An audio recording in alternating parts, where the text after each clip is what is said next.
राज्यामधल्या 29 महानगरपालिका निवडणुकांच्या मतदार याद्यांसाठी राज्य निवडणूक आयोगाकडून आणखी 5 दिवसांची मुदतवाढ। आधी 10 डिसेंबरपर्यंत मुदत होती, यामध्ये आता 5 दिवसांची मुदतवाढ देण्यात आली आहे। भाजपचे नेते सुधीर मुनगंटीवार यांचे सरकारला घरचे आहेर। माजी विरोधी पक्ष नेत्यानं दिलेल्या व्हिडिओची गांभीर्यानं दखल घ्या, मुनगंटीवारांचा सल्ला। तर अधिवेशनाचा कालावधी 3 आठवड्यांचा असावा असंही वक्तव्य। लाडक्या बहिणींची सर्वात मोठी समस्या अवैध दारू विक्री। अभिमन्यू पवार यांच्याकडून सभागृहामध्ये मुद्दा उपस्थित।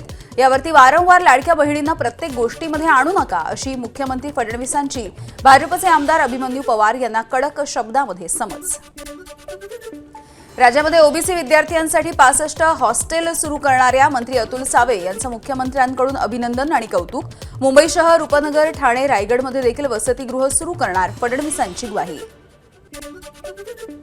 मंत्री माणिकराव कोकाटे यांच्या बदनामीच्या प्रकरणी आमदार रोहित पवार यांना 16 डिसेंबरपर्यंत बाजू मांडण्याची वेळ। नाशिक सत्र न्यायालयामध्ये आज सुनावणी पार पडली आहे। कोकाटे ऑनलाईन रमी खेळतानाचा व्हिडिओ पवारांनी शेअर केला होता। नाशिकमधल्या शालार्थ आयडी घोटाळ्याचा आता फॉरेन्सिक टीमच्या माध्यमातून तपास केला जाणार आहे। कागदपत्रांवरती आपली स्वाक्षरी नसल्याचा अटकेतील नितीन उपासनीचा दावा आहे। आता फॉरेन्सिककडून स्वाक्षरीची देखील तपासणी होईल। लाडकी बहीण बोगस लाभार्थ्यांमुळे सरकारचं 32 कोटी रुपयांचं नुकसान। सरकारची विधिमंडळामध्ये लेखी उत्तरात कबुली।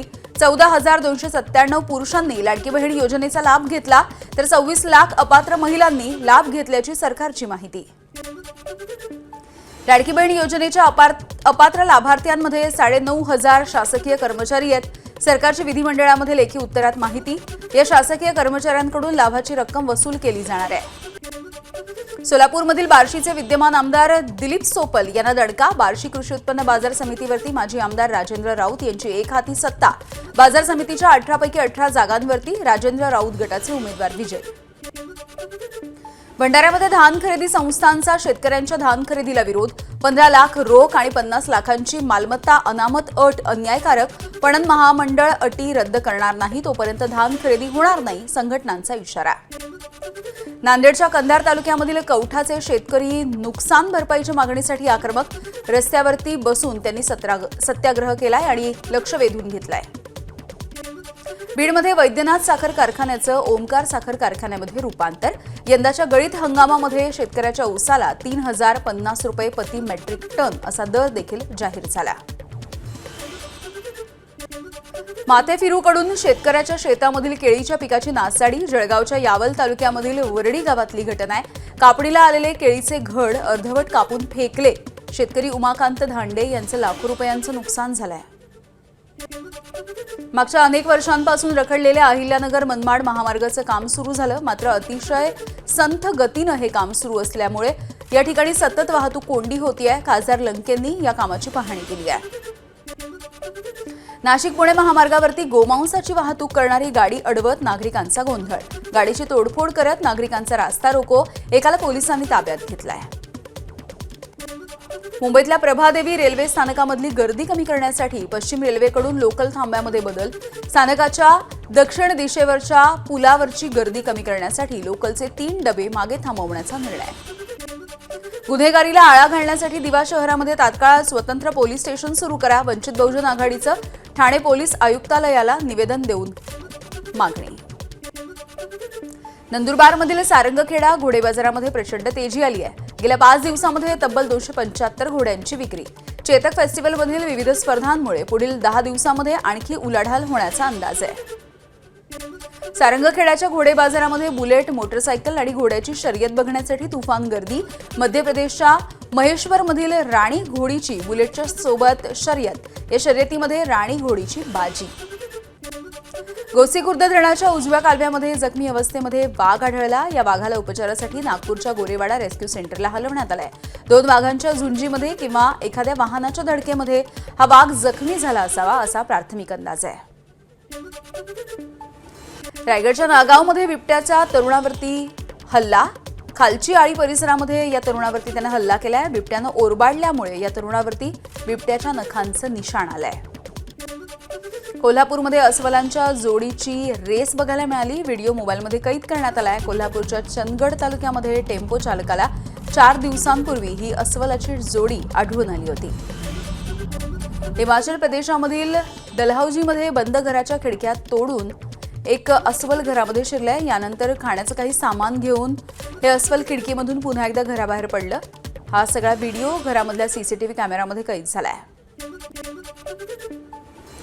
दरवर्षीप्रमाणे यंदा देखील हिवाळ्यामध्ये परदेशी पक्ष्यांचं गोंदिया जिल्ह्यामध्ये आगमन झालंय. युरोपियन देश, मंगोलिया, सायबेरिया इथून अर्जुनी मोरगाव तालुक्यामधील तलावांवरती या स्थलांतरित पक्ष्यांचे थवेच्या थवे. जमिनीच्या किरकोळ वादामधून एका महिलेसह तिच्या मुलाला गावगुंडाकडून बेदम मारहाण.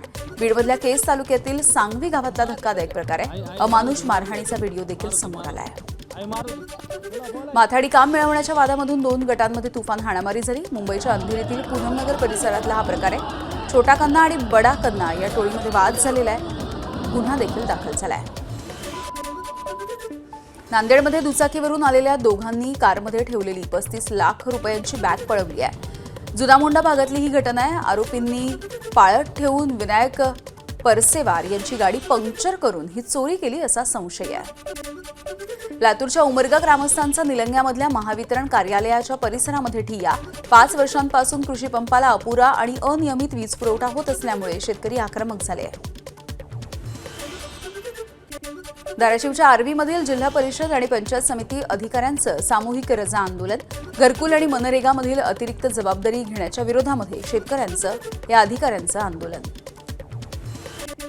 जळगावच्या यावल तालुक्यामधील आदिवासी विकास प्रकल्प कार्यालयाचा बोगस कारभार समोर आलेला आहे. आदिवासी विद्यार्थ्यांचे नामांकित इंग्रजी शाळांमधले प्रवेशही रखडले. या विरोधामध्ये पालकांनी अन्नत्याग आमरण उपोषण केलंय. मुंबई एमएमआरमधील वायू प्रदूषण नियंत्रणासाठी महाराष्ट्र प्रदूषण नियंत्रण मंडळानं 19 आरएमसी प्लांट बंद केले. नियमांचं उल्लंघन करणाऱ्या उद्योगांवरती आता कठोर कारवाई सुरू राहील. एमपीसीबीचे अध्यक्ष सिद्धेश कदम यांचा इशारा. मुंबईतल्या वांद्रे कुर्ला संकुल परिसरामध्ये हवा गुणवत्ता खालावली आहे. हवा अतिवाईट या श्रेणीमध्ये नोंदवली गेली आहे. सोमवारचा हवा गुणवत्ता निर्देशांक 309 इतका होता. दमा, ॲलर्जी, श्वसनाचे आजार असलेल्या नागरिकांना विशेष काळजी घेण्याचं देखील आवाहन. दुष्काळी बीड जिल्ह्यामध्ये यंदा भूजल पातळी 1.75 मीटरनं वाढली आहे. सप्टेंबर महिन्यामध्ये नोंदवलेल्या भूजल निरीक्षणामधली ही बाब समोर आली आहे. पाऊस आणि पावसाचा कालावधी वाढला, त्यामुळे ही भूजलाची पातळी वाढली आहे. नालासोपारा पूर्वेकडच्या टाकीपाडा परिसरामध्ये लपाछपीचा खेळ खेळणाऱ्या लहान मुलांच्या जीवावरती हा खेळ बेतलेला आहे. कारण खेळत असताना पाण्याच्या टाकीमध्ये पडून एका चिमुकल्याचा मृत्यू झालाय.